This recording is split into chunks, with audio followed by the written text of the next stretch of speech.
Kingdom திரைப்படத்தில் ஈழத் தமிழர்களை தவறாக சித்தரித்திருப்பதாக கூறி சென்னை பரங்கிமலையில் உள்ள திரையரங்கை நாம் தமிழர் கட்சியினர் முற்றுகையிட்டனர். தெலுங்கு நடிகர் விஜய் தேவரகொண்டா நடிப்பில் உருவாக இருக்கும் கிங்டம் திரைப்படம் கடந்த ஜூலை 31ஆம் தேதி திரையரங்கிற்கு வந்தது. இந்த திரைப்படத்தில் தமிழீழ மக்களை ஆயுத கடத்தல் செய்பவர்களாகவும் பயங்கரவாதிகளாகவும் காட்டும் காட்சிகள் இடம்பெற்றுள்ளதாக கூறப்படுகிறது.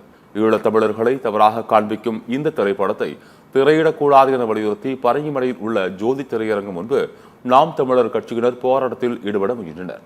அப்போது அங்கிருந்த போலீசார் அவர்களை தடுத்து நிறுத்தியதால் தள்ளுமுள்ளு ஏற்பட்டது. கிங்டம்ன்ற படத்தில் போராளிகளையும் வேற மாதிரி சித்தரிக்கிறாங்க, கடத்தல்காரர் மாதிரி சித்தரிக்கிறாங்க. இதை நாங்கள் ஏற்கனவே சொல்லியிருந்தோம். எங்கள் உணர்வுக்கு எதிராக இருக்குது, தமிழர்களோட உணர்வுக்கு எதிராக இருக்குது அப்படின்னு சொல்லியிருந்தோம்.